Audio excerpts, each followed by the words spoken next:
mentioned in the introduction to the last section, you never want to shoot in for a takedown without setting it up. There are a couple of effective ways to do this. You can set up takedowns utilizing strikes, or you can set up a takedown immediately after evading one of your opponent's strikes. In this section, I focus on the latter. The goal with most of the following techniques is to drop your level as your opponent's strike comes at you, causing him to miss. Before he can pull his arm back into his stance, you shoot underneath his outstretched striking arm, penetrate past his defensive lines, and seize control of his legs. The most important thing to keep in mind when practicing these techniques is that your first goal is to evade your opponent's strike. If you begin thinking about executing the takedown too early, there is a good chance that you will eat a punch. It is also important not to create patterns. If you drop your level and shoot in for a takedown every time your opponent throws a punch, there is a good chance that he will fake a punch to get you to react. As you shoot in, he throws a counter strike, such as a knee to the face. Again, I have included the combinations that have worked best for me, but it is important that you experiment to find what works best for you.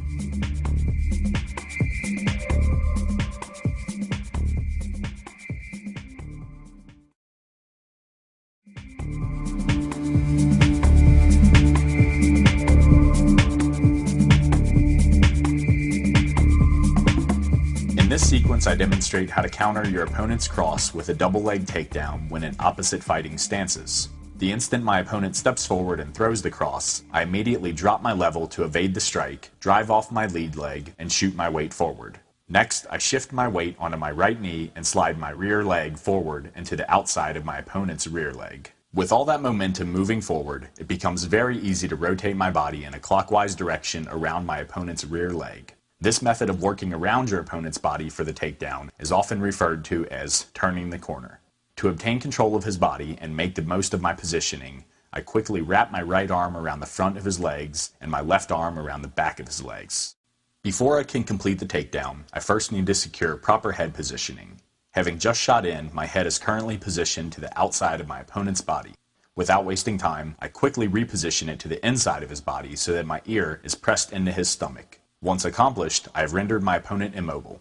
To put him on his back, I rotate my body in a clockwise direction, pull his legs into my chest, and drive him in the direction I just came from. Unable to step in any direction, my opponent has no choice but to collapse to the mat. As a rule of thumb, anytime you and your opponent are in opposite fighting stances, single leg finishes will be the easiest to execute, and when you are in the same fighting stances, double leg takedowns will be the easiest to execute. However, breaking that general rule and utilizing techniques such as the one shown here is an excellent way to catch your opponent off guard.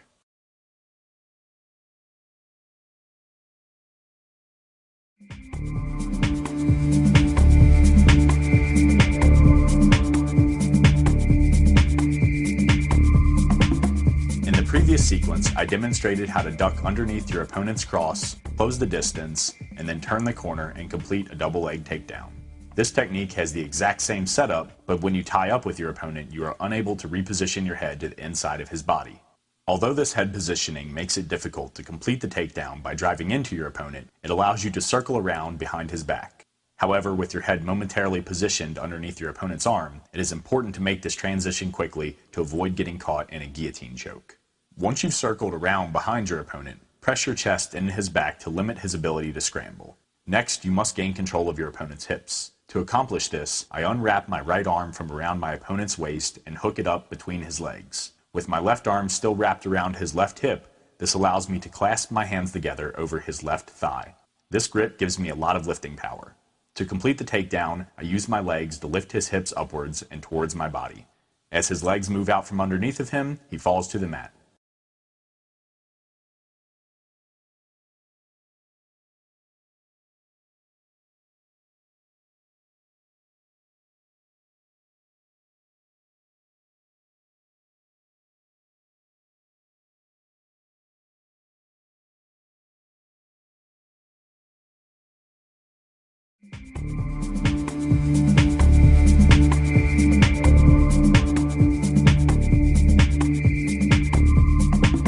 In this sequence, my opponent and I are in opposite fighting stances and he throws a jab.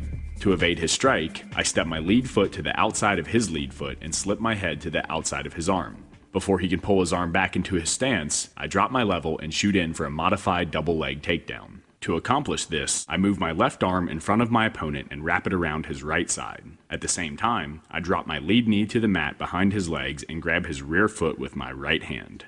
To get the takedown, I rotate my body slightly in a clockwise direction and drive straight into him using my left arm. With my right arm blocking him from stepping back and re-establishing his balance, he has no choice but to fall to the mat.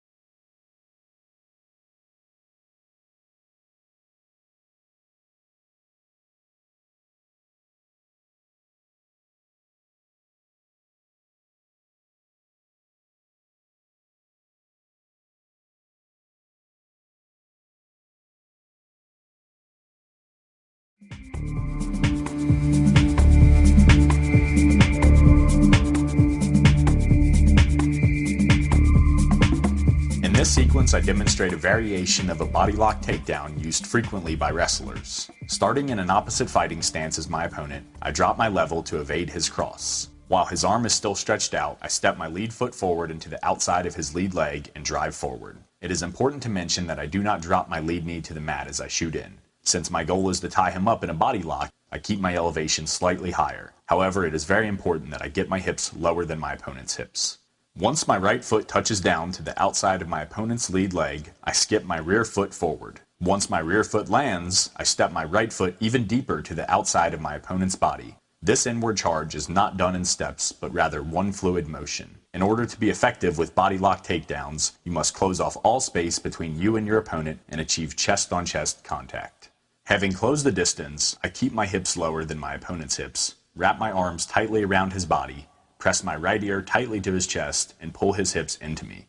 To get a takedown from this position, I have the option of rotating him in a clockwise direction and tripping him over my right leg, but instead I decide to use a slightly unorthodox technique and circle around his body in a counterclockwise direction. Continuing to pull his hips toward me during the rotation, my opponent loses his balance and collapses to the mat. One of the nice attributes about this technique is that it allows you to fall directly into the mount and begin your ground attack from a dominant position.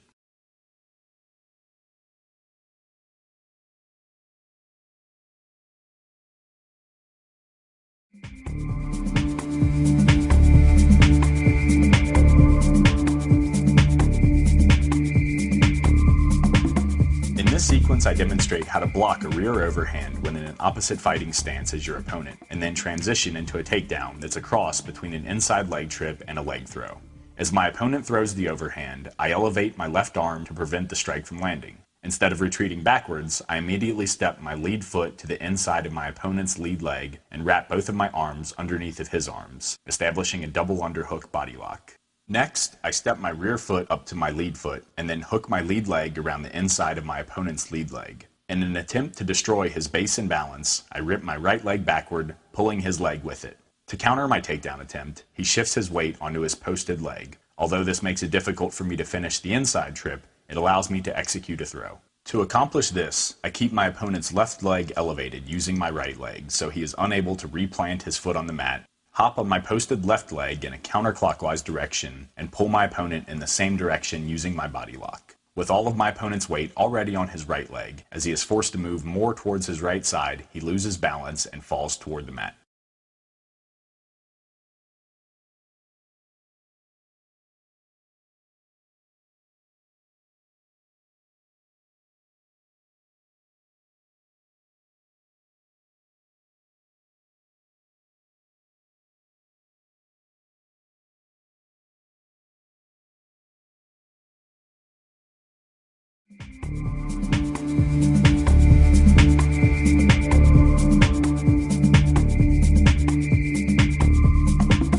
In this sequence, I demonstrate how to catch your opponent's rear, mid-level tie kick when in the same fighting stance, and then take him to the mat using an inside leg trip. It is important to mention that if you were in an opposite fighting stance, this technique would be used to catch his lead mid-level tie kick. The first step is to catch the kick. To accomplish this, I turn my body slightly in a clockwise direction so I don't absorb the impact with my ribs, and then drop my left arm to scoop up his leg. Once I have my hand around his leg, I pull his leg upward toward my armpit to disrupt his base and balance. There are many options you can utilize from this position, but here I chose to close the distance and execute an inside trip.